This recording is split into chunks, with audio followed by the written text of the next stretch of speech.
اب آپ بڑا چیدہ اور چنیدہ مجموعہ. میرے مخاطب اہل اسلام جس مکتبہ فکر سے آپ متعلق ہیں اطمینان سے بیٹھیں.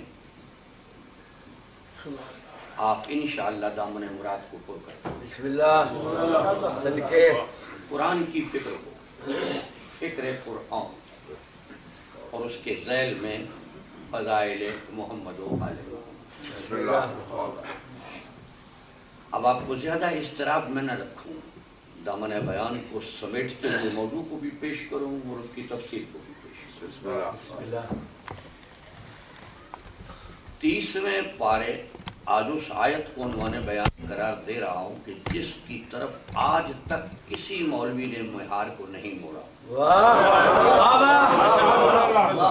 یہ قرآن مظلوم ہے. قرآن بعد وفات رسول قرآن اور اہل البیت پہ یکساں ستم ہوا ہے اور آج تک ہو رہا ہے.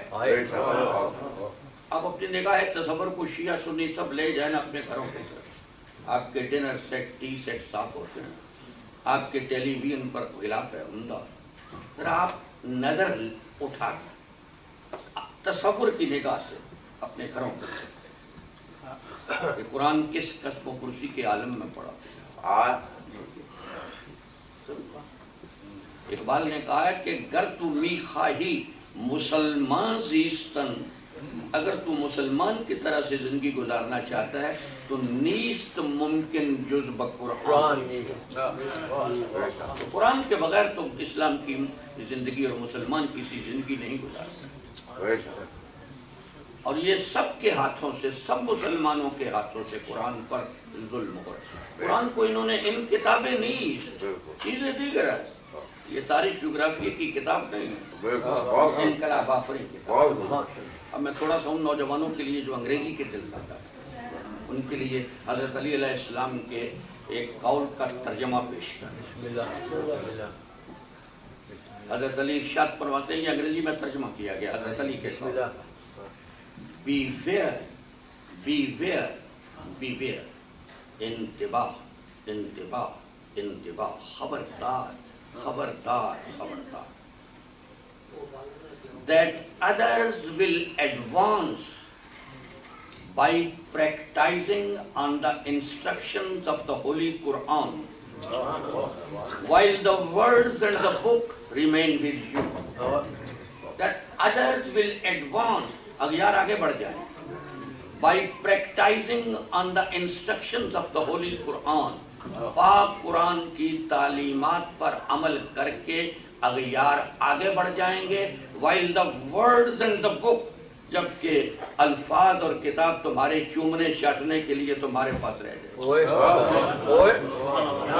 Words and the book remain with you. پھر حضرت علی فرماتے alas, قرآن's essence and soul، قرآن کا عطر، قرآن کی روح، قرآن کا نچوڑ، قرآن کا مغز.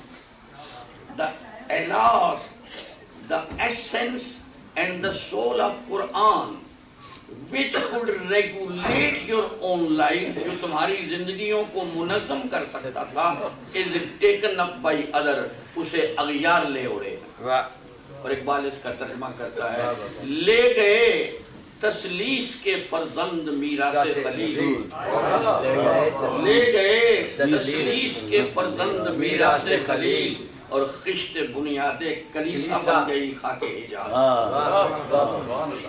اس مظلوم قرآن کی ایک مظلوم آیت کو پیش کرنے لگے.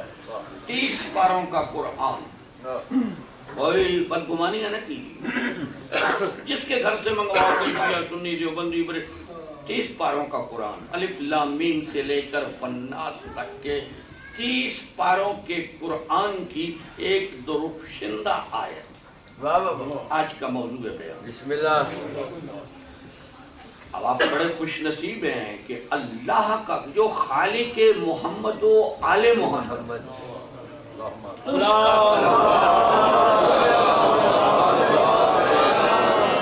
اس کا کلام سننے کے لیے جو لا ریب ہے، جس میں کسی قسم کا شک نہیں. یہ آپ کا بڑا ہی نصیبہ ہے. اور میرے نصیبے کا بھی اوج دیکھیے کہ قادر مطلق کے کلام کی تفسیر کی جسارت کر رہا. بسم اللہ بسم اللہ. خدا مجھے نفس جبرائیل دے تو کرو. بسم اللہ. اب آیت کو سنیے. ارشاد ہوتا ہے 30ویں پارے سورہ والشمس کی آیت, روشن اور لائے آیت.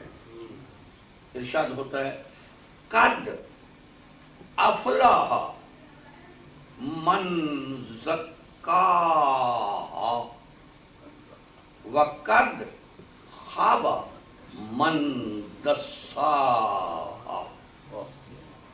آیت کا ترجمہ ذرا سبھی سواد حرف شناسی اردو ادب سے اگر بلدیت ہے تو آپ دیکھیں اس کا ترجمہ سنیں.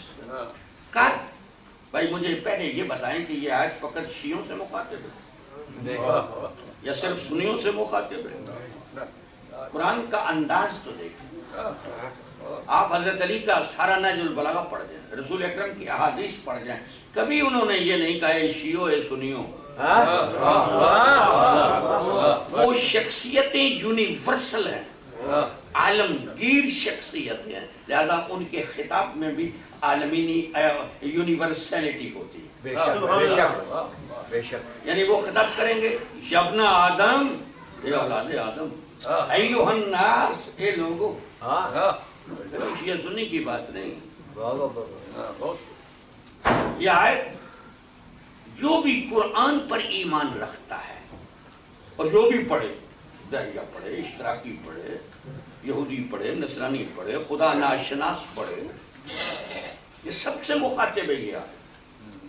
لیکن بالخصوص و بالعموم, بالخصوص مسلمانوں سے مخاطب ہے. اور یہاں شیعہ کہتے ہیں ہم جنتی, سنی کہتے ہیں ہم جنتی. آیت نے تو ایک بنیادی چیز بیان کر دی ہے, اگر اس پر آپ فائز نہیں تو نہ شیعہ جنت کی بو سونگ سکتا ہے نہ سنی جنت کی بو. ارشاد ہوتا ہے قد افلاح, بے شک اس نے فلاح پائی, من زکاہا, جس نے اس کا تزکیہ کر لیا, وقد خاب من دساہا, اور بے شک وہ خائب ہے, خاسر ہے, ناکام ہے, نامراد ہے. من دساہا, جس نے اس پر گناہوں کا بول ڈال کر اس کی صورت کو بگاڑ دیا. اب پہلی بات تو یہ کہ لفظ فلاح پر روشنی ڈال. ادب عربی میں دین و دنیا یا دنیا اور آخرت کی کامرانیوں اور کامیابیوں پر محیط, اس سے بہتر لفظ کوئی نہیں ادب عربی. فلاح دارین, دونوں جہانوں کی کامیابیوں پر محیط یہ لفظ ہے فلاح. آپ دیکھتے ہیں کہ آپ کی 5 مرتبہ اذان دیتے ہیں, 10 مرتبہ اللہ کے گھر سے آواز آتی ہے حیا علی الفلاح. We are calling you for your own betterment. ہم تمہیں فلاح دارین کی طرف بلا رہے ہیں. لیکن کتنے شیعہ ہیں اور کتنے سنی ہیں جو مسجد کی طرف رخ کرتے ہیں. نمبر لگاتے جائیں اپنے, جنت کی آس میں بیٹھنے والوں ذرا نمبر لگاتے. حیا علی الفلاح, خدا کے گھر سے آواز, بلا رہا, ایس پی نہیں بلا رہا, چیئرمین نہیں بلا رہا, ادھر تو تم بھاگے ہوئے چلے جاتے ہو فلک درست کرتے ہوئے. ادھر اللہ کے گھر سے کہ ہم تمہیں تمہاری فلاح دارین کے لیے بلا رہے ہیں, کوئی بھی نہیں. صرف کھانستے ہوئے بوڑھے جاتے ہیں جنہیں گھر سے نکال دیا گیا.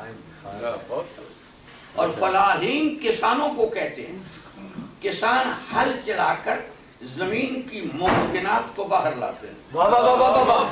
اسی طرح سے یہ فلاح کی لفظ جو ہے, یہ فلاح سے مراد ہے کہ اگر تم اس آواز پر لبیک کہو تو تمہاری لیٹنٹ پوٹینشیلٹی, خفیہ صلاحیتیں اجاگر ہو. تو جب یہی اجاگر نہیں تو جنت میں کیسے جاؤ. اب دوسرا نقطہ یہ ہے میں بالکل دامن بیان کو سمیٹ رہا ہوں. ہر روز جہاں کہیں خطاب کروں گا آیت پر ہی خطاب کروں گا. قد افلح من زکاہا، اگر ماں قبل کی آیت اور ماں بعد کی آیتیں نہ پڑھی جائیں تو اس میں ایک رمزیت ہے. یہ کس کا تذکیہ کریں؟ ہاں کی ضمیر کس طرف راجع ہے؟ اقبال نے بھی بالکل یہی اسلوب قرآن کا اپنایا ہے. میں اقبال کا ایک شعر پڑھتا ہوں، وہ شعر اور قرآن کی اس آیت کا مفہوم بالکل ملتا جلتا ہے. اور جیسی یہاں رمزیت ہے وہاں اقبال کے کلام میں بھی رمزیت ہے. اقبال کیا کہتا ہے؟ اساس فکری جو قرآن ہے اقبال، تو اقبال کہتا ہے اس اللہ سے مخاطب ہو کر کہتا ہے اس پیکر خاکی میں ایک شے ہے سو وہ تیری، میرے لیے مشکل ہے اس شے کی نگہبانی، اور جو اس کی نگہبانی کر لے وہ فلاح یافتہ ہے. اقبال کا اسلوب بھی وہی ہے، جس نے اس کا تزکیہ کر لیا وہ فلاح یافتہ ہے، اور جس نے گناہوں کا بوجھ ڈال کر اس کی صورت کو بگاڑ دیا وہ ناکام ہے، نامراد ہے، خائب ہے، خاسر. اب یہ ہاں کی ضمیر سے پردہ اٹھاؤں یہ کدھر راجع ہے؟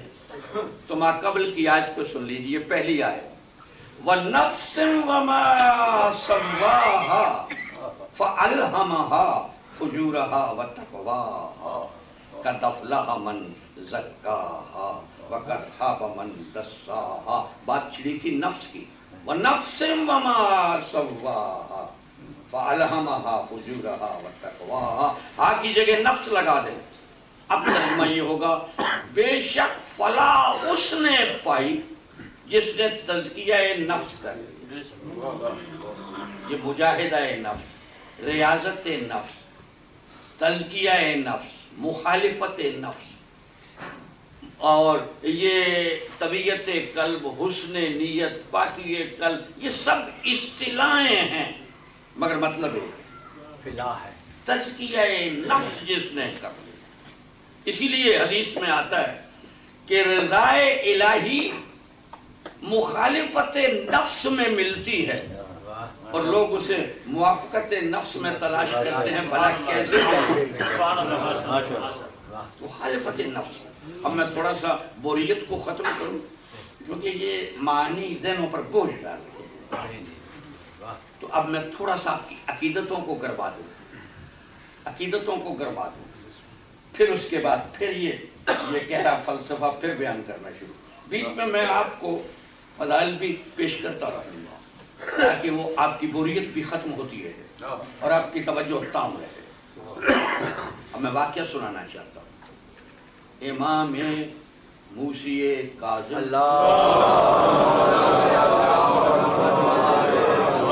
ساتم لال ولایت، یہ کسی حاجت شرعی کے تحت بازار کو نکلے.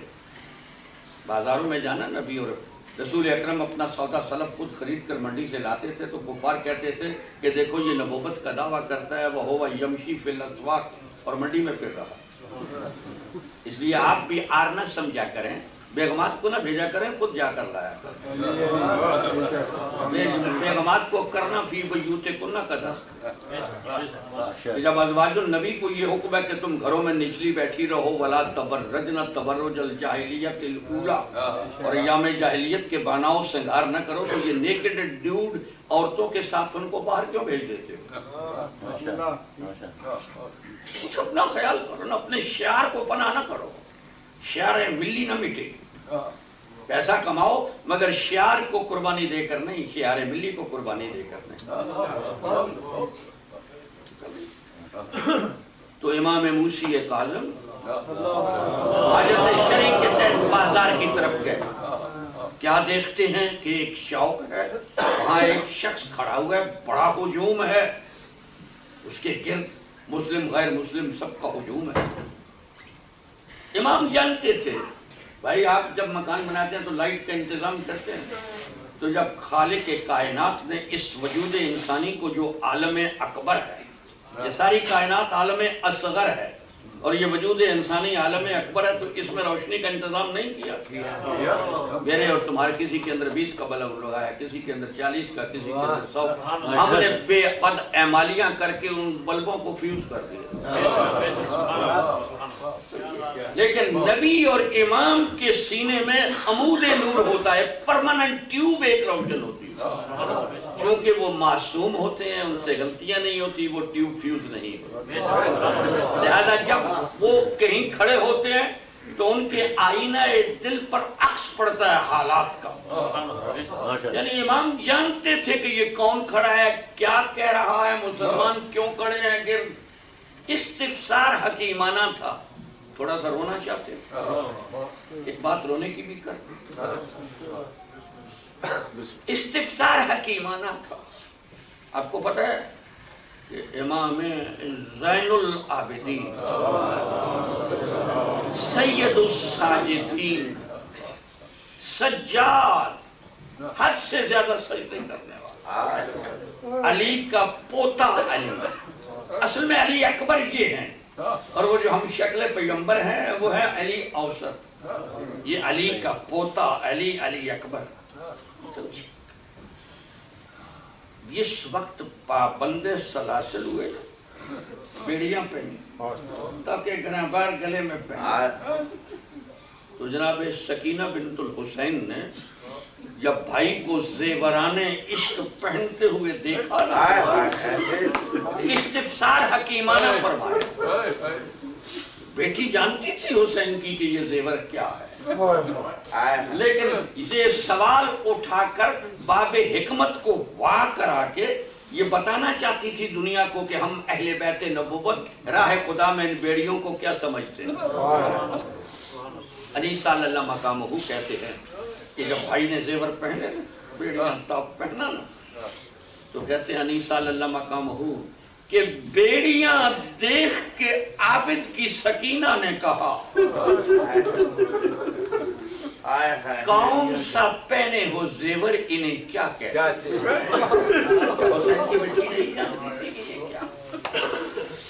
بیڑیاں دیکھ کے عابد کی سکینہ نے کہا کون سا پہنے ہو زیور انہیں کیا کہتے ہیں. اب در حکمت واہ بولے سجاد ہے مشہور یہ زنجیر مگر. دنیا والوں کی انداز فکر ہو رہا ہے اور ہم ائمہ کی اہل البیت کی انداز فکر اور.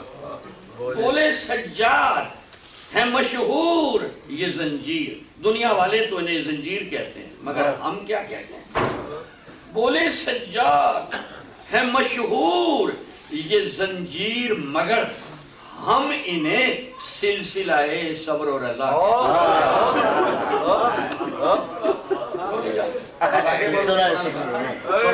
بڑا سا آگے بڑھا. امام موسی کاظم عمود نور سینے میں رکھنے والا امام. استفسار حکیم. آپ جب تھوڑا سا آگے بڑھے تو ایک مسلمان مجمع سے کٹ کر امام کے قریب آیا. امام نے استفسار حکیمانہ فرمایا یہ کون کھڑا ہے، تم کیوں کھڑے ہو؟ جی یہ یہودی ہے اور دل کی باتیں بتا رہا ہے. امام نے کہا اچھا دل کی باتیں بتا رہا ہے تو مجھے اس کے پاس لے چلو. اب وہ آگے آگے پیچھے امام جا رہے ہیں. اگرچہ وہ سٹنکنگ انفیڈل تھا، کافر اکبر تھا، لیکن جب اس نے مسلمانوں کے حاجی اور رہبر کو آتے ہوئے دیکھا تو وہ آداب بجا لا. کیا بات ہے، آداب بجا لا. اور امام نے اس سے پوچھا تجھے یہ کمال کیسے نصیب ہوا؟ اب دیکھیں ہمارے میرے ممدوحین اور ہمارے ائمہ طاہرین کا انداز تبلیغ. دیکھیں معراج ہے تبلیغ. تجھے یہ کمال کیسے نصیب ہوا؟ اس نے کہا جی میں ادیان عالم کے اختلافات سے گھبرا گیا تھا. بالآخر میں نے اب فتویٰ اپنے دل سے پوچھا. فتویٰ اپنے دل سے پوچھ، ملا سے نہ پوچھ. میں نے فتویٰ لیا. دل نے کہا کہ تمام ادیان میں دنیا کے جتنے مذاہب ہیں ان میں سے جو دی کامنسٹ تھنگ ہے، مشترک ترین چیز ایک کو اٹھا لو، اس پر عمل پیرا ہو. میں نے جب کمپیریٹیو سٹڈی کی، تقابلی مطالعہ کیا تو مجھے تمام ادیان عالم میں مجاہدہ نفس، مخالفت نفس، تزکیہ نفس میرا جو مشترک ترین میں نے اسے اپنا لیا.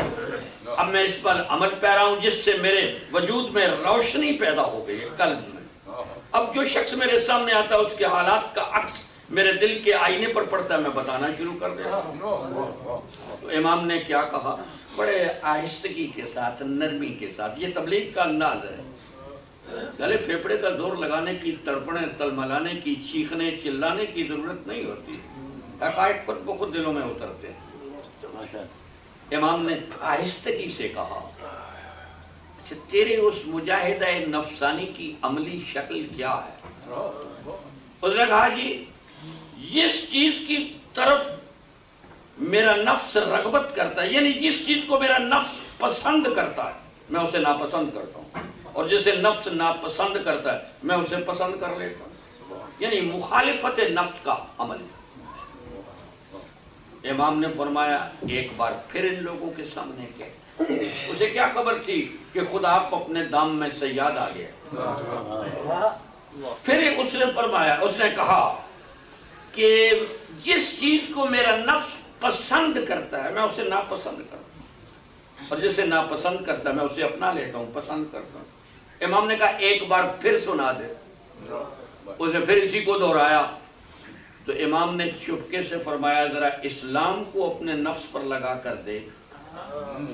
اب وہ عصر حاضر کا ملا نہ تھا کہ پینترا بدل جائے.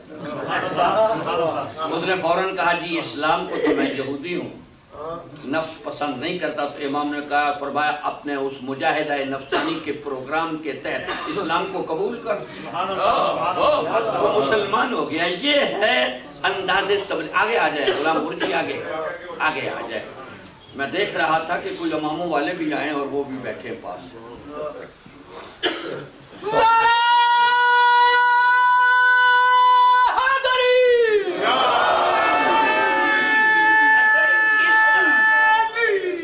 اگر اس طرح سے اسلام پھیلتا تو آج مسلمانوں میں غدار نہ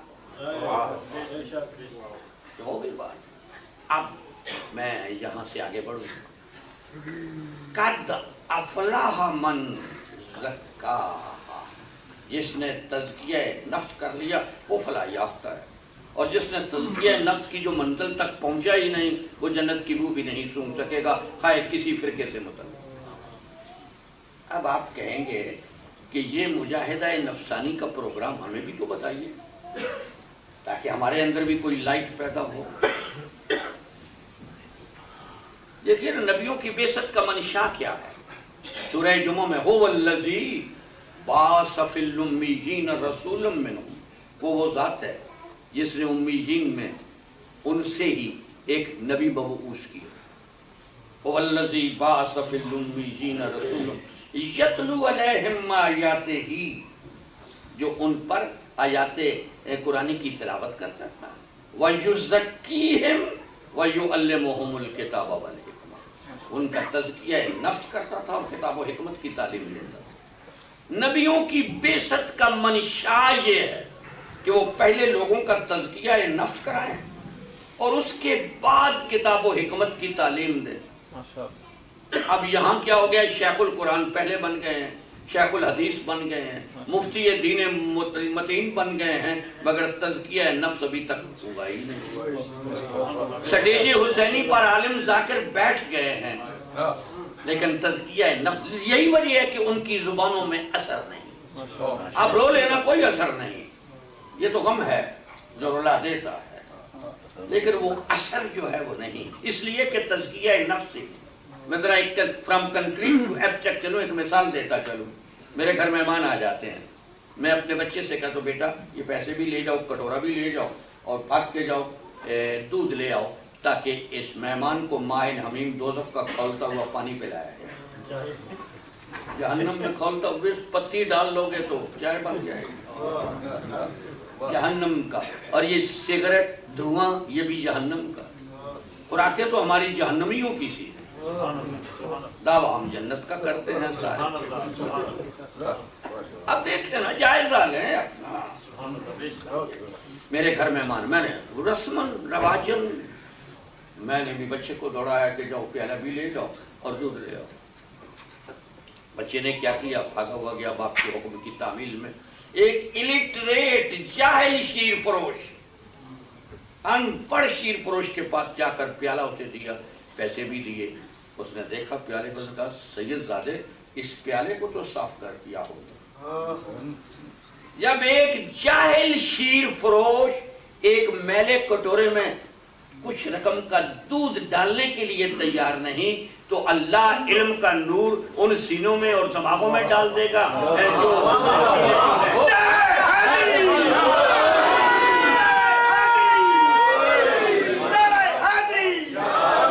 حقیقی نعرہ، یہ وہ نعرہ نہیں ہے جس میں نے کہا کہ نعرہ حیدری حیاتی ہوگی، نعرہ یہ وہ نہیں. میں نے اپنے ساتھ کوئی نہیں رکھے ہوئے ہیں لوگ جو نعرے لگائیں، اشارہ کروں تم نعرے لگانا، مجھے علامہ بنا دو. یہ وہ حقیقی نعرہ ہے جو کسی حقیقت تک پہنچ کر بے ساختہ پن میں لگا. جب تک آپ اپنی اسٹیج کی تطہیر نہیں کریں، ایک زمانہ آ رہا ہے وہ فرقہ کامیاب ہوگا جس مستقبل قریب یا بعید میں جس کا استدلال علمی مضبوط ہو، اور جو فرقہ اپنے معاشی مسائل کو حل کر لے گا. کیونکہ حدیث میں آتا ہے من لا معاش لہو لا معال لہو، جس کی دنیا ٹھیک نہیں ہے اس کا دین بھی ٹھیک نہیں. بھائی جب ایک میلے کٹورے میں 2 روپے کا دودھ نہیں ڈالتا تو العلم نور یقذف اللہ فی قلب من یشاء، علم ایک نور ہے اللہ تعالیٰ جس کے سینے میں چاہے ڈال دیتا ہے، مگر وہ سینہ بے کینہ ہونا چاہیے. وہ عقل حلال سے ہو سکتا ہے، حرام سے نہیں. آئیے جی حضرات، اب میں آپ ہی کا منتظر تھا کہ آپ لوگ آئیں. اب ذرا میرا بیان اور نکھر جائے گا.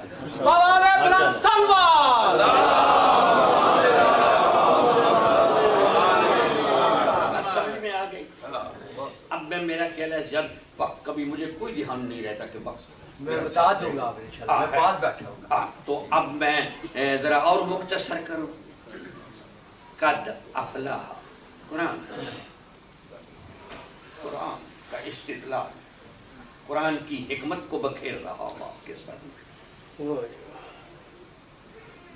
قد افلاح من زکاہا، بے شک وہ فلاح یافتہ ہے، وہ کامیابیوں سے کامرانیوں سے ہمکنار ہے، دارین کی، جس نے تزکیہ نفس کر لیا، مجاہدہ نفس کر لیا، ریاضت نفس کی. اب آپ کے دلوں میں دماغوں میں یہ سوال ابھر رہا ہوگا کہ یہ تو باتیں ہوئیں کہ تزکیہ نفس کریں، اب تزکیہ نفس کیسے کریں؟ تو آئیے میں بتاؤں. پہلے یہ بتاؤں کہ نفس کتنے ہیں قرآن، اور پھر بتاؤں کہ کس نفس سے کیا سلوک کرنا چاہیے. اب میں سب سے موذی نفس، یہ عربی والا موذی ہے، پنجابی والا نہیں. اب میں پہلے نفس کی نشاندہی کر رہا ہوں جو انتہائی خطرناک ہے. دنیا میں جتنے ضمائم، برائیاں، یہ خطائیں، لغزشیں، یہ گناہ سرزد ہو رہے ہیں دنیا میں، یہ سب اس نفس کی تحریک پر ہوتے ہیں. یہ کون سا نفس ہے؟ کلام مقدس میں آیت آتی ہے ان النفس لامارۃ بالسوء، تحقیق نفس امارہ جو برائیوں پر اکساتا ہے. اس کی پہچان کرواؤں؟ مگر رات کا سناٹا ہے، یا یوں کہو میں اپنے وطن کی مثال نہ دوں، یہاں کی. آپ ایک کمرے میں ہیں جہاں آپ کو خلوت صحیحہ حاصل ہے اور وہ آپ کو بھرپور بدی کا موقع نصیب ہے، تو اندر سے آواز آتی ہے گناہ کر لے کوئی دیکھنے والا نہیں. جب ایسی آواز اندر سے آئے نا تو سمجھو یہ نفس امارہ کی آواز. جب بھی اندر سے برائی کی آواز اٹھے سمجھو یہ نفس امارہ کی تحریک ہے برائی کی طرف. اس وقت اگر آپ یہ کہہ دیں کہ اللہ تو دیکھ رہا ہے، یعنی اسلام سیلف مارٹیفیکیشن کا قائل نہیں، اسلام نفس کشی کا قائل نہیں. اسلام کہتا ہے نفس رہے مگر ابھرنے نہ پائے. جب وہ تحریک ہو اندر سے نفس کی برائی کے لیے، آپ فوراً اس کو دبا دیں یہ کہہ کر کہ اللہ تو دیکھ رہا ہے۔ یہ بات سمجھ آ گئی نفس امارہ کی اور سیلف مارٹیفیکیشن کی۔ اب دوسرا نفس پیش کرو۔ اللہ قسم کھاتا ہے اس نفس کی، اللہ اس نفس کی قسم کھاتا ہے۔ اللہ کہتا ہے لا اقسم بالنفس اللوامۃ، مجھے نفس لوامہ کی قسم، پریکنگ کانشنس کی قسم، ملامت کرنے والے ضمیر کی قسم۔ سبحان اللہ، سبحان اللہ۔ ہم فالیبل ہیں، ہم سب گنہگار ہیں، مجھ سے بھی گناہ ہوتے ہیں، آپ سے بھی ہوتے ہیں، لیکن اگر گناہ کے بعد اندر سے کوئی آواز نہ آئے تو سمجھو کہ آپ چلتی پھرتی بنی سمری ہوئی لاش ہیں، آپ مردہ ہیں، آپ میں آثار حیات کوئی نہیں۔ اور کثرت سے ہم لوگ چلتی پھرتی بنی سمری ہوئی لاش ہیں، ہماری آنکھیں کھلی ہوئی نہیں، اصل میں بند ہیں، اور جب بند ہوں گی حقیقتاً اس وقت کھلے گی۔ گناہ تو ہو جاتا ہے نا ہم سے، تو جب گناہ ہو جائے اور کوئی اندر سے آواز نہ آئے، ہلچل نہ ہو، کوئی آواز نہ آئے، کوئی اندر سے ملامت نہ کرے، تو سمجھیے ہم مردہ ہیں، زندہ نہیں، مر چکے ہیں، آثار حیات ختم ہو چکے ہیں۔ اور اگر اندر سے آواز آ جائے نالائق تو نے کیا حرکت کی، تو سمجھیے آثار حیات موجود، آپ زندہ ہیں، گناہگار ہیں مگر زندہ ہیں، اصلاح ہو سکتی ہے۔ اور اگر پچھتاوت اس حد تک پہنچ جائے کہ آنسو کے قطرے بھی گر پڑے تو اقبال کیا کہتا ہے؟ اقبال کہتا ہے موتی سمجھ کے شان کریمی نے چن لی۔ یہ شان رحیمی دیکھی اللہ کی، شان کریمی دیکھی، رحیمی اور کریمی دیکھی اللہ۔ موتی سمجھ کے شان کریمی نے چن لیے، قطرے جو تھے میرے عرا کے انفعال کے، ندامت کے آنسوؤں کے جو قطرے گرے نا، اللہ نے فرشتوں کو حکم دیا میرا بندہ اپنے گناہ پر شرمندہ ہو گیا ہے، نادم میں آنسو بہارا، اٹھا لو اس کے آنسوؤں کو اٹھا لو۔ کتنے ہیں جو اپنے گناہوں پر رو رہے ہیں؟ یہ نفس لوامہ ہے۔ اب تیسرا نفس پیش کرو، نفس یہ اب ما قبل کی جو میں نے آیت پڑھی تھی نا، قد افلح من زکاہا سے پہلے والی آیت، اس میں نے کہا تھا وَنَفْسٍ وَمَا سَوَّاهَا فَأَلْهَمَهَا فُجُورَهَا وَتَقْوَاهَا، جس وہ نفس جس کو ہم نے الہام کر دیا نیکی اور بدی، پہچانوا دی نیکی اور بدی، یہ الہمہا سے وہ نفس بنتا ہے نفس ملہمہ۔ پہلا نفس نفس امارہ، دوسرا نفس نفس لوامہ، اور یہ تیسرا نفس ہے نفس ملہمہ۔ اس کی پہچان کرواؤں تو آپ کو پھر تھوڑا سا رولا دوں، آپ کو لے چلوں میدان کربلا، شب عاشور ایک واقعہ پیش کروں۔ یہ خلافت الہیہ میں سید محمد سبطین علیہ اللہ مقامہ نے لکھا ہے کہ شب عاشور 20 سواروں کا ایک قافلہ اسلحہ سے لیس لشکر یزید کی کمک کے لیے آیا، لاکھوں کا لشکر، ہزاروں کا لشکر، لاکھوں کا لشکر، اور پھر یہ 20 سوار اسلحہ سے لیس ہو کر لشکر یزید کی مدد کے لیے آیا۔ جب دونوں لشکروں کے درمیان پہنچے نا تو دیکھا کہ یہ 72 بندگان تسلیم و رضا، یہ پیاسے، ان کے خیموں سے تسبیح، تحلیل، تمجید، تکبیر کی صدائیں یوں بلند ہو رہی ہیں جیسے شہد کی مکھیوں کی بن بناٹ۔ ظاہر و شاکر عبادت میں مصروف ہیں، اور ادھر لاکھوں کا لشکر۔ میں اپنی زبان میں کہوں، حفیظ جلندری کا کلام پیش کر کے ثابت کروں کہ وہ لشکر کیا تھا۔ حفیظ جلندری کہتا ہے نہاں اس ابر میں، لشکر یزید میں، نہاں اس ابر میں ڈھولوں کی ڈھم ڈھم، دف کی دف دف تھی، مغلظ گالیوں کا شور تھا، کتوں کی اف اف۔ وہ لشکر یزید کی کیفیت اور یہ لشکر حسین کی کیفیت۔ جب یہ دونوں لشکروں کے درمیان 20 سواروں کا قافلہ آیا نا تو قافلہ کے سالار نے اس کے اندر سے نفس ملہمہ نے آواز اس کو نیکی اور بدی پہچانوا دی، حق اور باطل پہچانوا دیا. وہ کہنے لگا کہ یہ 72 اور اتنا لشکر کو مارنے پر تولا ہوا اور یہ پروردگار کی عبادت میں مصروف. یہ تو جنت ہے، وہ دوزخ ہے، وہ تو کثرت غفلت میں مبتلا ہے. اور نے کہا مجھے جنت کی طرف جانا چاہیے، دوزخ کی طرف. اس نے مڑ کر اپنے ساتھیوں سے کہا ساتھیوں کیا خیال ہے کہ ہم جنت کی طرف چلیں یا دوزخ کی طرف؟ یہ دیکھو ادھر عبادت ہے ادھر غفلت ہے. سب کے نفس ملہمہ بیدار ہوئے. سب نے کہا کہ ہم جنت کی طرف چلتے. گھوڑوں کی باگیں مڑی. جب گھوڑوں کی باگیں مڑی، عزاداران حسین، شب عاشور وہ خوش قسمت رات تھی کہ جس میں حضرت عباس طلایا پھر رہے تھے، پہرا دے رہے تھے. جب گھوڑوں کو مڑتے ہوئے دیکھا نا تو حضرت عباس نے للکار کر کا پردہ شب میں میرے مولا کے خیموں کی طرف بڑھنے والوں رکو. گھوڑے رک گئے. عباس قریب آئے اور قریب آ کر کہا کہ تم نے ادھر کا رخ کیوں کیا، کیا سبب ہے، کہاں کا قصد ہے، کیا ارادہ ہے؟ انہوں نے کہا کہ ہم آئے تھے لشکر یزید کی کمک کے لیے، لیکن جب یہاں پہنچے تو ہمیں ادھر جنت نظر آئی، ادھر حق نظر آیا.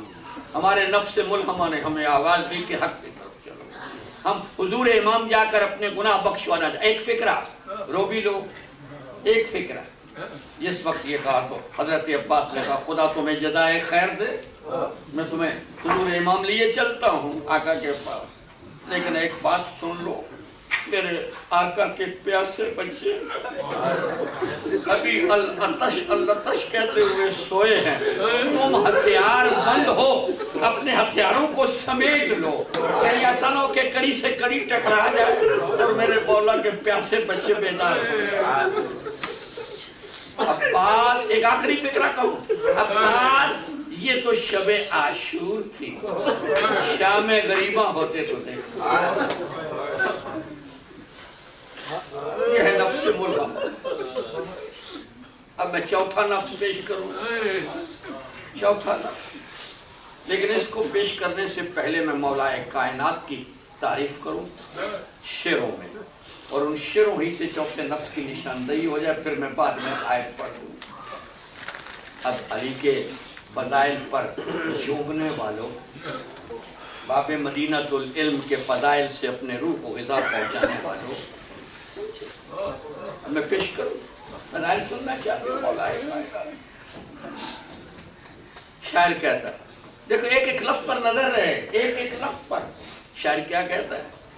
خطروں سے ہو سکا نہ تیرا دل کبھی ملول. ایک ایک لفظ پر نظر رہے. خطروں سے ہو سکا نہ تیرا دل کبھی ملول، اور کانٹوں کو تیرے عزم نے سمجھا ہمیشہ پھول. خطروں سے ہو سکا نہ تیرا دل کبھی ملول، اور کانٹوں کو تیرے عزم نے سمجھا ہمیشہ پھول. اور ہجرت کی شب جو تجھ کو ملا بستر رسول، کیا نفس مطمئن تھا کہ ہنس کر کیا قبول. ایمائے عزتی کی عذاب آ گئی تجھے، اور پرہول خواب کا ہمیں نیند آ گئی. یہ نفس مطمئن، نفس مطمئنہ. قرآن کہتا ہے یا ایھا النفس المطمئنہ ارجعی الی ربک راضیۃ مرضیہ. نفس مطمئنہ، تو اس حال میں اپنے رب کی طرف راغب ہو جا کہ وہ تجھ سے راضی، تو ان سے. یہ نفس مطمئنہ. اور ہمارے ممدوحین محمد و آل محمد کا ہر فرد، ہر بچہ، ہر بچی نفس مطمئنہ. یہ کربلا کی جنگ دو شہزادوں کی جنگ نہ تھی، یہ یزید اور حسین کی جنگ نہ تھی، یہ یزداں اور اہرمن کی جنگ تھی. یہ پن اور پاک کا معرکہ تھا. یہ حق و باطل کی لڑائی تھی، یہ نیکی اور بدی کی جنگ تھی، دو اصول ٹکرا رہے تھے، دو مقصد ٹکرا رہے تھے، یزیدیت اور حسینیت کی جنگ تھی، بلکہ میں یوں کہہ دوں کہ نفس امارہ اور نفس مطمئنہ کی جنگ، یہ نفس امارہ، اور ادھر ہر فرد نفس مطمئنہ اور ادھر سب نفس امارہ کی تحریک پر چلنے والے، یہ نفس امارہ۔ اور اصل میں اگر ہم، یعنی اب میں پروگرام دے دوں نا، ہاں پہلے یہ بات بتا دوں، وہ میں نے یہاں شعر پڑھے تھے، یہاں میں تھوڑا سا ولایت پر روشنی ڈالتا چلا۔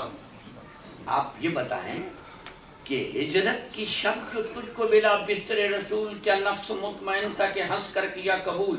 ایمائے ایستی کی عذاب آ گئی تجھے اور پرہول خواب گاہ میں نیند آ گئی تجھے۔ حضرت علی عابد شب زندہ دار علی، تہجد گزار علی، وہ علی جس کو ستاروں نے بہت کم سوتے دیکھا تھا، قائم باللیل علی، صائم بالنہار علی۔ حضرت علی کہتے ہیں ہجرت کی شب جس مزے کی نیند سویا، ساری زندگی ایسا نہیں۔ اب ذرا اس کا انالیسس کر دوں، میں شان ولایت بتا دوں۔ رسول اکرم نے کیا کہا تھا علی سے؟ اے علی، ایک فکرہ، اے علی، علی مزاج شناس رسول تھے۔ جب رسول اکرم نے مخبر صادق نے دانائے سبل ختم رسول مولائے کل نے یہ کہا، اے علی آج کی شب میرے بستر پر سو جاؤ اور صبح امانتیں دے کر آ جاؤ۔ اب پہلا حصہ تھا علی آج کی شب میرے بستر پر سو جاؤ، اب اس کو ذہن میں رکھیے۔ اب میں ذرا مقام ولایت رسول کا اور حضرت علی کا بتا دوں۔ قرآن کے اندر آیت آتی ہے، النبی اولی بالمومنین من انفسہم وازواجہ امہاتہم، نبی مومنین کی جانوں پر ان سے زیادہ اولا بالتصرف ہے، اور ازواج النبی مومنین کی مائیں ہیں۔ یعنی اب اس اولا بالتصرف، اسی سے مولا بنتا ہے، اسی سے مولا بنتا ہے، اولا بالتصرف۔ مومن کو اپنی جان پر اتنا حق کے تصرف حاصل نہیں جتنا کہ رسول کو اس کی جان پر حق۔ اس کو میں حل کروں، مثال دوں۔ آپ علماء سے پوچھیں، جتنے اسلامی فرقے ان کے علماء سے پوچھیں کہ اگر کوئی شخص نماز پڑھ رہا ہو، رب اکبر کے حضور کھڑا ہو، محمد مصطفیٰ کے بھی خالق رازق مالک کے حضور کھڑا ہو، اور رسول نماز پڑھ رہا ہو، رسول آواز دے دیں، تو علماء اسلام سے پوچھئے کہ وہ اکڑا رہے کہ میں بڑی ذات کے سامنے کھڑا ہوں اور رسول کی آواز پر لبیک نہ کہے؟ تمام علماء کا یہ متفقہ فیصلہ ہے کہ اگر وہ نماز جاری رکھے اور نماز کو ترک کر کے آواز رسول پر لبیک نہ کہے تو دائرہ ایمان سے خارج ہے، کیونکہ اس کو اپنی جان پر اتنا حق کے تصرف نہیں جتنا رسول کو ہے، سمجھ گئے؟ اسے نماز کو ترک کرنا پڑے گا۔ اب آپ کو پتہ ہے، میں زیادہ فضائل نہیں پڑھنا چاہتا، اشارہ کر کے تڑپانا چاہتا ہوں آپ کو کہ غدیر خم کے مقام میں جب اصفہ العرب والعجم رسول، مدینۃ العلم رسول جب منبر نشین ہوئے نا، تو ڈائریکٹ میتھڈ طریقے راست جو ہمیں B Ed C Ed M Ed میں پڑھایا جاتا ہے استادوں کو، کہ اپنا مطلب نہ ٹھونسو بلکہ سوالات کے ذریعے سے مطلب اخذ کرا۔ حضور نے ڈائریکٹ میتھڈ سے خطاب کیا۔ مجمع جو حاجیوں کا مجمع، گئے ہوئے حاجیوں کو حی علی خیر العمل کی آواز سے واپس بلایا، آنے والوں کو روکا، لاکھوں کا مجمع، اور اس مجمع میں خدا کی حمد و ثنا کے بعد ایڈیوس کرایا، ڈائریکٹ یہ سوال کیا کہ الستو اولا بکم من انفسکم، یعنی حاجی تھے، سب قرآن کو پڑھے ہوئے تھے، کیا میں تمہاری جانوں پر تم سے زیادہ اولا بالتصرف نہیں؟ جس وقت سب نے کہا کالو بلا، سب آیت کو پڑھے ہوئے تھے، کسی نے بھی نہیں کہا نہیں، کہا جی ہاں ہم جانتے ہیں کہ آپ اولا بالتصرف ہیں۔ اس وقت علی کا بازو پکڑا اور بلند کر کے کہا من کنت مولاؤ، جس کی جان پر مجھ علی کو حق کے تصرف حاصل ہے، مجھ رسول کو حق کے تصرف حاصل ہے۔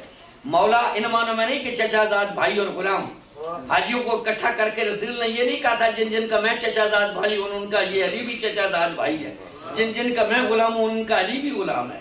یہ الستُ اولیٰ بکم من انفسکم کہہ کر منوا کر کالو بلا، پھر بازو پکڑا اور کہا من کنت مولاہ، جس جس کی جان پر مجھے حق کے تصرف حاصل ہے، میں اولیٰ بالتصرف ہوں، اس کی جان پر فہذا، کسی اور کا نام علی نہ رہا، فہذا علی مولا، اس کی جان پر اس علی کو بھی حق کے تصرف حاصل ہے۔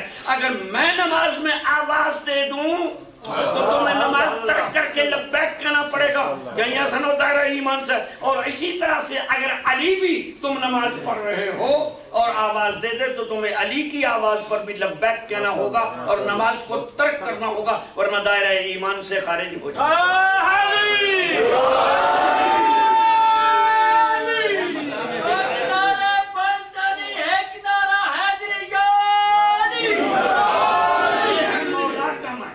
مولا کا یہ معنی ہے، من کنت مولا فہذا علی مولا۔ اب میں بتاؤں کہ کیسے سو گئے اور یہ رات عبادت کیوں نہ کی، تہجد کیوں نہ پڑھا؟ یعنی کہتے میں جس مزے کی نیند میں ہجرت کی شب سویا ساری زندگی نہیں سویا۔ مخبر صادق کے چھوڑے ہوئے فضا میں جملے کا آدھا حصہ جب رسول اکرم نے کہا اے علی آج کی شب میرے بستر پر سو جاؤ، اب علی کو آج کی رات عبادت سے چھٹی مل گئی۔ اولیٰ بالتصرف رسول کہہ رہا ہے کہ آج نماز نہیں پڑھنی، تہجد نہیں پڑھنا، اگر پڑھو گے تو کل ایمان، تمہارا ایمان خطرے میں ہو جائے۔ اولیٰ بالتصرف رسول نے کہا کہ اے علی آج کی شب میرے بستر پر سو جاؤ، تو علی کو عبادت سے چھٹی مل گئی، لیکن آپ اپنے جیسا بشر نہ سمجھنا۔ تو جب علی اپنے جیسا بشر نہیں، جو کہتے ہیں نا عبید من عباد محمد، میں محمد مصطفیٰ کے غلاموں میں سے غلام ہوں، تو آقا آپ جیسا کیسا؟ اور پھر ہم جیسے ہوتے بلا تشبیہ بلا، میں ہوتا تو چادر اٹھا اٹھا کے دیکھا نیند کیسے، لیکن یہ کہتے ہیں میں سو گیا، ایسا سویا مزے کی، یہ سو کیسے گئے؟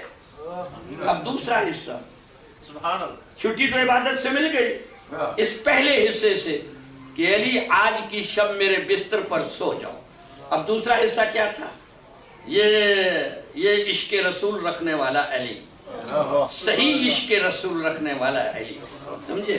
حضرت علی نے دوسرا حصہ سنا، آج کی شب میرے بستر پر سو جاؤ اور صبح امانتیں دے کر آ جانا۔ علی نے سمجھ لیا کہ مخبر صادق رسول نے کہا ہے کہ دنیا کی یہ تمام طاغوتی طاقتیں اے علی آج کی رات تیرا بال بھی بیکا نہیں کر سکتی، تیری زندگی صبح تک محقق ہے، صبح امانتیں دے کر آ جانا۔ علی مزے کی نیند سو گئے۔ اب میں پروگرام بتا دوں اور ربط مسائل دوں، پروگرام بتا دوں کہ کیسے کرنا ہے تزکیہ نفس۔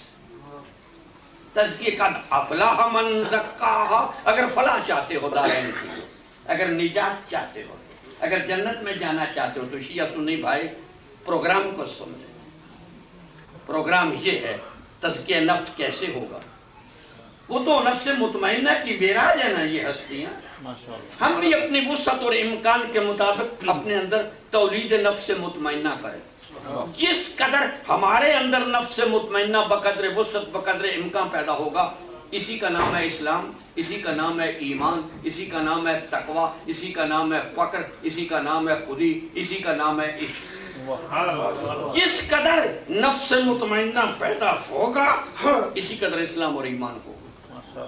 اب پروگرام کیا ہے کہ جب نفس امارہ آواز دے تو فوراً اللہ کی ذات کا جو ہے نا خیال کر کے اس کو دبا دو۔ یہ پریکٹس جاری و ساری رکھو۔ اور یہ جو نفس مطمئنہ اور نفس لوامہ ہے، انہیں یہ جو شریعت کا پروگرام ہے، اللہ تمہیں مرغا بنانا نہیں چاہتا تھا، یہ آپ کو بھوکا نہیں رکھنا چاہتا، یہ روزہ اور نماز، یہ شریعت کا جتنا پروگرام ہے یہ نفس مطمئنہ، نفس لوامہ اور نفس ملہمہ کو مضبوط بنانے کے لیے۔ اور شیعہ اور سنی اگر شریعت محمدیہ پر عمل نہیں کرتا، نماز روزہ حج زکوٰۃ خمس جہاد نہیں، تو وہ بیکار ہے۔ صرف خالی کھلی نام لینے سے، نعرے مارنے سے کچھ نہیں بنتا. حضرت امام جعفر صادق علیہ السلام کیا فرماتے ہیں؟ ان المحب لمن یحب مطیع، محب جس کا محب ہوتا ہے اس کی اطاعت کرتا ہے. اگر شریعت محمدیہ پر آپ نہیں عمل کرتے تو آپ نفس امارہ ہی کے بندے ہیں، حیوان ہیں. حیوانوں سے بھی وہ الانعام بل ہم اضل، وہ چوپائے ہیں بلکہ ان سے بھی بدتر. نفس امارہ کی تحریک پر اگر چلتے رہے، اگر آپ شریعت مقدسہ پر چل کر نفس لوامہ اور نفس ملہمہ کو مضبوط نہیں کرتے اور نفس امارہ کو اللہ کے تصور سے نہیں دباتے تو آپ حیوانوں سے بھی بدتر ہیں. اور اگر یہ کرتے ہیں عمل، شریعت مقدسہ کی بھی پیروی کرتے ہیں اور ساتھ ساتھ نفس امارہ کو بھی دباتے رہتے ہیں، مجاہدہ نفس جاری ہے، تو پھر آپ کے اندر جتنا ہے آپ کی وسعت اور امکان اس قدر نفس مطمئنہ پیدا ہو جائے گا. یہ نفس مطمئنہ کی تولید ہی سب کچھ ہے. یہ تھے فضائل، ان کو میں ختم کر کے اب میں مسائب کھڑے ہو کر پڑھوں گا آخر میں. تو یہ سن لیجئے وقت کے مطابق پڑھا ہے نا؟ جی قبلہ زیادہ تو نہیں پڑھ گئے؟ نہیں. اچھا اب میں مسائب پڑھوں. اللہ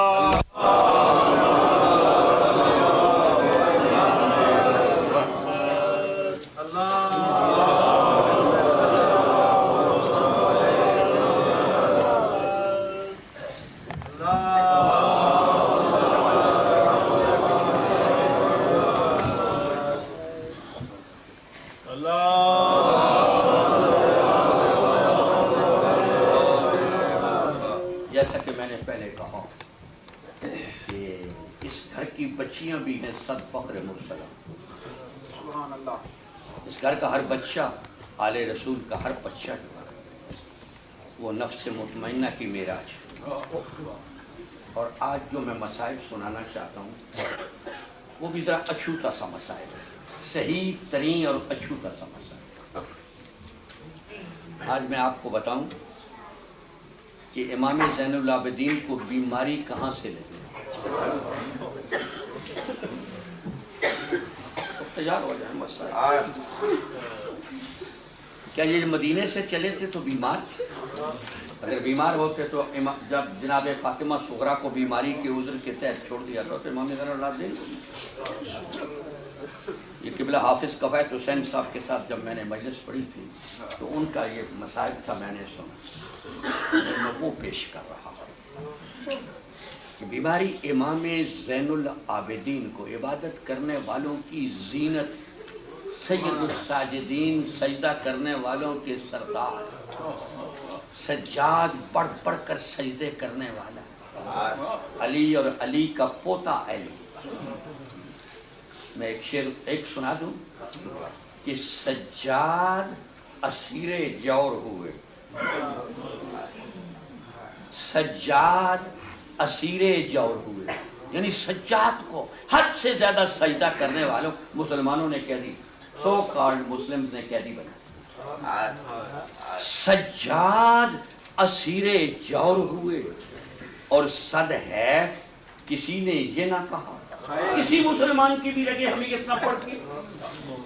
سجاد اسیر جور ہوئے صد حیف کسی نے یہ نہ کہا، یہ پاؤں ستون کعبہ ہے، زنجیر کسے پہنا. یہ زخمی ہو گئے تو کعبے کے ستون گر جائیں گے. یہ پاؤں ستون کعبہ ہے، زنجیر کسے پہنا. اب یہ امام زین العابدین، ان کو بیماری کہاں سے لگی؟ 8ویں یا 9ویں کا دن تھا. علی ابن الحسین گھوڑے پر اسلحہ سے لیس ہو کر، گھوڑے پر سوار ہو کر آ گئے میدان جنگ میں. خیموں سے کچھ فاصلے، ایک جگہ لشکر اشکیا پہ ڈالتے، ایک جگہ خیموں پہ ڈالتے، پھر ادھر دیکھتے. جذبات کا تلاطم اور اسلحہ کی گرمی، 2 دن کی پیاس، سمجھے. یہ اس طرح سے کبھی ادھر نظر اٹھاتے گئے. امام حسین علیہ السلام کو، امام علی مقام کو پتا چلا کہ بیٹا میدان میں کھڑا ہے. تو باپ نے آواز دی بیٹا زین العابدین واپس آ جاؤ تمہاری منزل اور ہے. تمہاری منزل یہ نہیں تمہاری منزل اور ہے.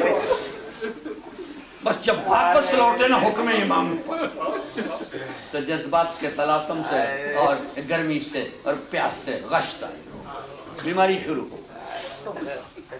اب غش سے کب آنکھیں کھلی یہ سن لو مسائل کا مسئلہ.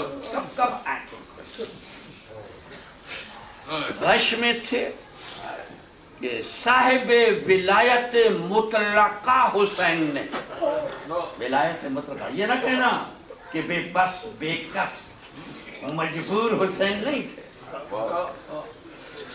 یہ ذہن میں رہے حسین بے بس بے کس مجبور نہیں. دلورام کوثری کہتا ہے بیچارگی کا صبر نہیں ہے شمار میں وہ صبر ہے جو صبر کرے اختیار میں. صابر ایوب بھی تھے اگرچہ مرے بڑے مگر صابر حسین سا نہیں ہے روزگار. ٹھوکر سی جس کی آپ سمجھے پیاسے مجبوراً مارے گئے ٹھوکر سے جس کی چشمائے زمزم ابل پڑے پیاسا رہا ہے نہر کے قرب و جوار. بلکہ ایک شاعر یہ کہتا ہے کہ شبیر کا خیمہ دور نہ تھا بے تاب تھی اٹھتی لہریں بھی. دریا تو انتظار میں تھا کہ کب شاہ ولایت ممبئی ولایت حسین کب آواز دیں اور میں اشارہ کروں اور میں کروٹ لوں حسین کے خیموں کے پاس. شبیر کا خیمہ دور نہ تھا بے تاب تھی اٹھتی لہریں بھی بے اذن بڑھاتا کیسے قدم مجبور تھا دریا کیا. جب امام حسین نے میدان کربلا میں کہا نا حل من ناصر ینصرنا کوئی ہے جو نصرت دین کو نکلے یہ استغاثہ مطلق تھا. یہ استغاثہ مطلق تھا موجودات عالم اور جو ہیں مخلوق سماویہ بلکہ اس یہاں تک شیخ عبدالعلی ہروی التہرانی نے لکھا ہے کہ اتنا استغاثہ مطلق تھا کہ اللہ پر بھی اس کا جواب واجب تھا. جنات آئے ظافر جن روتا پیٹتا ہوا آیا ملائکہ آئے سمجھے بلکہ یہاں تک کہ موچھم کاشی ایران کا شاعر کہتا ہے کہ ہر جا کے بود آہوئے از کشت پاشی. یہاں کہیں کوئی ہرن چر رہا تھا حسین کے اس استغاثے پر اس نے چرنا چھوڑ دیا. اور ہر جا کے بود طائرے از آشیاں فتا جہاں کہیں کوئی پرندہ گھونسلے میں تھا اس نے پرندے نے گھونسلے سے گرا. دریا کی موجوں میں طغیانی آ گئی پہاڑوں کے پتھر لڑکنے لگے سمجھے اور ادھر سے اللہ کی جانب سے ایک پارچہ ایک کاغذ آ کر سید الشہداء کے سامنے گرا. جب امام نے اٹھایا تو اس پر لکھا تھا حسین اللہ کی طرف سے تھا تجھ پر شہادت کو مسلط نہیں کیا تم چاہو تو شہید ہو تمہارے مراتب میں کمی نہیں ہو. یہ حسین نے اختیار کی شہادت مجبور نہیں حسین صاحب اختیار حسین صاحب ولایت مطلقہ حسین کائنات میں ہلچل اس صدائے استغاثہ سے خیمے میں بھی حل. جب صدائے استغاثہ بلند ہوئی تو غش تھا لیکن جب یہ صدائے استغاثہ امام کے کان کے پردوں سے ٹکرائی تو امام زین العابدین تلوار لے کر گھسٹتے ہوئے گھٹنوں کے بل لبیک لبیک کہتے ہوئے خیمے سے نکلے. یہ پہلی بار اور غش سے اٹھے چونکے نکلے تو حسین نے اشارہ کیا بہنوں کو مان جائیو اس کی منزل کربلا نہیں شام ہے. پھر پلٹ کر جب لے گئی نا پھوپھیاں سمجھے اس کے بعد پھر غش داری. اب کب آنکھ کھلی جب آخری وقت امام حسین خیمے میں آئے نا آخری ودا کے لیے جب آئے تو ماں جائی سے پہلے بات کی. ماں جائی سے کہا ماں جائی ایتینی بثوب عتیق میرے لیے ایک پرانی پوشاک لا اور کیسی پوشاک لا یرغب فیہ احد اس کی طرف کوئی رغبت نہ کرے، میں کیا کروں گا؟ اجعلہ تحت ثیابی، میں اسے اس لباس کے نیچے پہنوں گا۔ کیوں؟ لئلا اجرت، کہیں ایسا نہ ہو کہ میں برہنہ کر دیا جائے۔ ماں جائی نے پوشاک دی اور کہا بھائی حسین ذرا گلا تو بڑھاؤ۔ ماں جائی نے حسین کے گلے کا بوسہ لیا تو ماں جائی نے کہا ماں جائی میرے گلے کا بوسہ کیوں لیا؟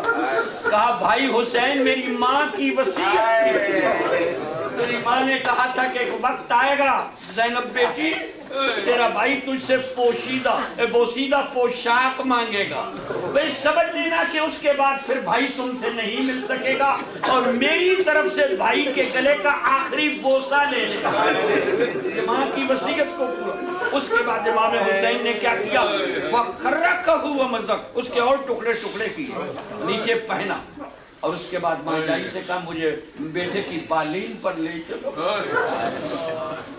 اب جب بیٹے کی بالین پر پہنچے، مولا کائنات نے امام زین العابدین کی نبض پر ہاتھ رکھا، کچھ تصور جو آیا تو گرم گرم آنسو امام زین العابدین کے رخساروں پر گر۔ غش نے آنکھیں کھولی، دیکھا کہ بابا کی پگڑی تو سفید تھی، سرخ ہے، تو کہا بابا عباس کہاں ہے؟ کہا وہ تو شان قلم میں۔ بابا اکبر کہاں ہے؟ وہ بھی بنشی کہاں ہے؟ اس کے بعد پھر غش تاری، اب پھر کب آنکھ کھلی؟ جب قتل الحسین اب کربلا کی صدا گونجی اور ایک دستہ فوج کا چلا نا، وہ حکم تھا کہ لوٹو تبرکات علی و بطول کو اور قیدی بنا کے لے چلو آل رسول کو۔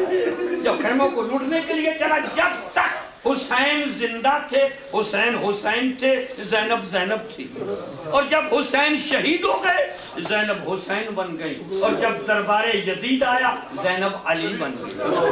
پہلو داشت اب کمانڈر ان چیف تھی، لشکر کی کمانڈ کر رہی تھی عورات کے لشکر کی، تو بیبیوں سے کہا بیبیوں دشمن لوٹنے کے لیے آ گیا، اپنی قیمتی چیزیں باہر پھینک دو۔ عزادارو بیبیوں نے اپنی چیزیں باہر پھینکی، لیکن ایک بی بی ایسی تھی جو ایک بکیا چھاتی سے لگائے ہوئے تھی، جدا نہیں کر رہی۔ بی بی نے جب دیکھا نا اس بی بی کی طرف، کہا بی بی اسے جدا کر۔ نائبۃ البطول کے حکم کی تعمیل میں اس بی بی نے بکیا باہر پھینک۔ عزادارو دشمن ٹوٹ پڑا کہ شاید اس بکچے میں کوئی قیمتی چیز ہے، جب کھول کر دیکھا گیا تو علی اصغر کے دو خون آ گئے۔ وہ بھی اس کے بعد خیموں کو آگ لگی، آخری باتیں کر رہا، خیموں کو آگ لگی، اور یہ مخدرات عصمت جن کو چشم فلک نے دیکھا تک نہ، یہ خیمے جلتے گئے، خیمے بدلتی چلتے۔ اب کب غش سے آنکھ کھلی؟ جس وقت آخری خیمے میں نبی زادیاں، ایک کلمہ گویانے محمد آپ کے نبی کی نواسی، آپ کے نبی کی بیٹی ہے، جس وقت آخری خیمے کو آگ لگی، یہ ہے کربلا کی شیخ دل خواتین، ان کی مثال زمانہ نہیں پیش کر سکتا۔ آ کر کیا کہا؟ امام زین العابدین کا شانہ ہلا کر کہا عابد عابد غش سے آنکھیں کھولو۔ یہ نہیں کہا کہ چادریں لٹ گئی، سامان لٹ گیا، خیمے جل گئے، یہ نہیں کہا۔ کیا کہا؟ یہ ہے بیویاں کربلا والی۔ کیا کہا؟ عابد غش سے آنکھیں کھولو، شریعت کا مسئلہ پوچھنے آئی۔ سب شہید ہو گئے ہو، کہاں شریعت کا دھیان رہتا ہے؟ بیویاں کہتی ہیں شریعت کا مسئلہ پوچھنے آئی ہے، خیموں میں جل جائیں یا باہر نکلیں۔ جب شریعت کا نام آیا، یہ ہے امامت حقہ۔ غش کے عالم میں تھے، شریعت کا نام کان کے پردوں سے ٹکرایا، آنکھیں کھلی، خیمے جلتے ہوئے نظر آئے، پھوپھیوں کے ننگے سر نظر آئے۔ لیکن سب سے پہلے شریعت کا مسئلہ بتایا کہ پھوپھیوں ایسے میں خیموں سے نکل جائیے، شریعت اجازت دیتی ہے۔ اب بیویاں نکلی، حمید ابن مسلم یزید کی طرف سے نامہ نگار تھا. وہ کہتا میں نے دیکھا ایک بی بی کو چند قدم چلتی تھی گر پڑتی. معلوم ہوتا تھا اس بی بی کو چلنا نہیں آتا. میں کچھ لکھ رہا تھا کہ دیکھا کہ وہ شیر دل خاتون ایک بارگی پھر خیمے کی طرف لگتی اور جلتے ہوئے شولوں سے کھیلتی ہوئی خیمے کے اندر گئی. میں نے قلم اٹھایا کہ شاید بی بی کی کوئی قیمتی چیز خیمے کے اندر رہ گئی. میں نے توقف کیا. تھوڑی دیر کے بعد جب دیکھا تو ایک جوان کو چھاتی سے لگائے ہوئے جس کے قدم کربلا کی ریتی پر خط دے رہے ہیں. ریت کے تودے پر بٹھا کر کہا عابد اب تو کشتے آنکھیں کھولو کربلا ختم ہو گئی. منزل شام سامنے ہے. زیوران عشق حاضر ہے.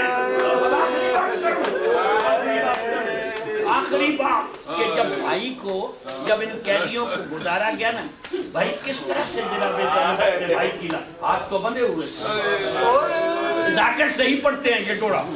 اس کا میں ملخص پیش کرنے لگا کہ جناب زینب اپنے بھائی کی لاش پر یوں آئیں جیسے عباس گھوڑے سے گئے.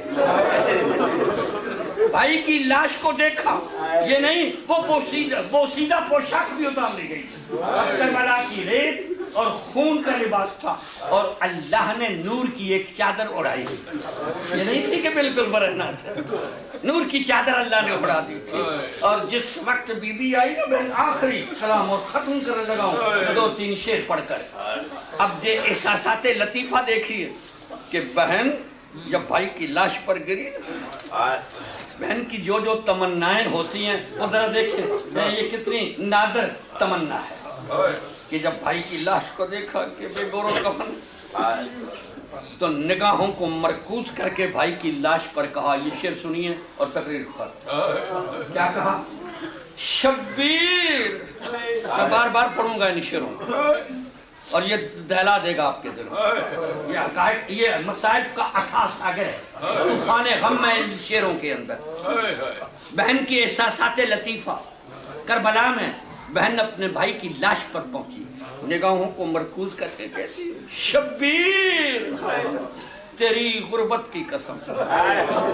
یہ نگاہ تیری غریبی کی نہیں مسافر غریب و دیار ہونے کی قسم. شبیر یہ بہن کی احساسات ہے جو آپ پیش کر رہی ہیں لاش پر.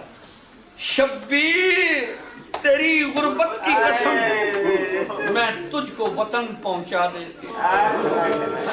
تمنا ہوتی پردیس میں جس کا بھائی مر جائے وطن لاش پر پہنچا. بی بی یہی کہہ رہی ہے شبیر تیری غربت کی قسم میں تجھ کو وطن پہنچا دیتی. اور میں یہاں تو قیدی ہوں اگر وطن ہوتی تو میرا تصرف تھا جنت پر. میں وہاں سے کوثر منگواتی. شبیر تیری غربت کی قسم میں تجھ کو وطن پہنچا دیتی.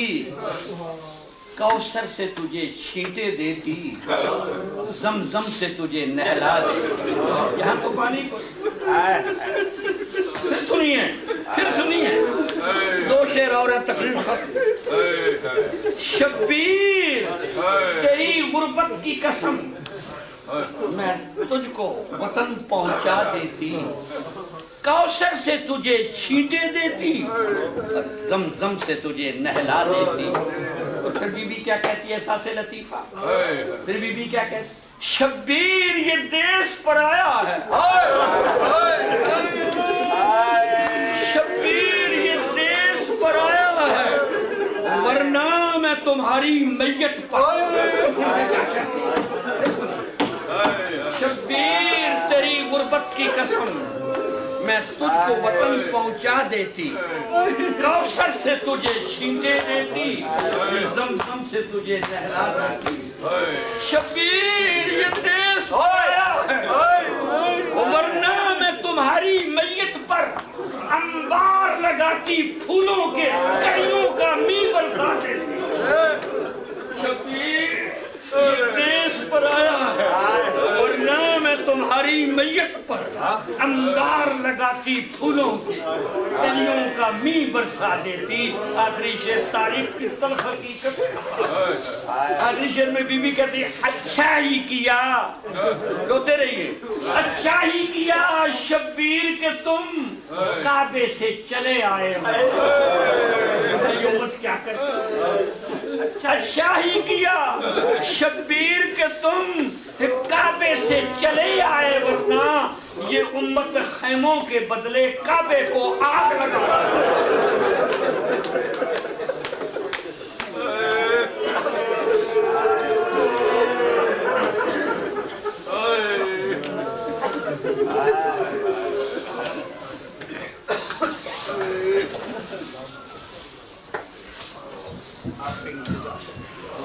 معصومین سارے نے پرسہ قبول فرمامن. جیسے کہ میں اگے عرض کی ہے اور نماز ہوئے گی اور انشاءاللہ ٹھیک 2:30 بجے 2:30 تو بعد اعلان ذرا سن لو جتنے اسکر صاحب نے لاسٹ ایئر ہویا سی. تو بعد اسی برامد کسنا جناب پاک, علم پاک اور تحیہ پاک برامد حسن ضروری اعلان ہے. نیاز حسین اے بڑے غور نہ سننا, جس سے پچھلے سال تسی بڑے ضبط اور نظم دا مظاہرہ کیتا ہے, اس سال بھی تسی انشاءاللہ اسی طرح کرسو. جس مقام دے ہوتے ہیں کچھ جاٹاں والے ایسے ایک شناخت ہو جاتی توانوں اشخاص اور سن مومنین انہاں دی تساں گل سننی ہے. جتھے جتھے تساں کھلنا ماتم کرنا اتھے تسی میں تمہیں باہر عرض کر دے ساں کہڑے کہڑے مقام تے ماتم کرنا کھلنا ہے.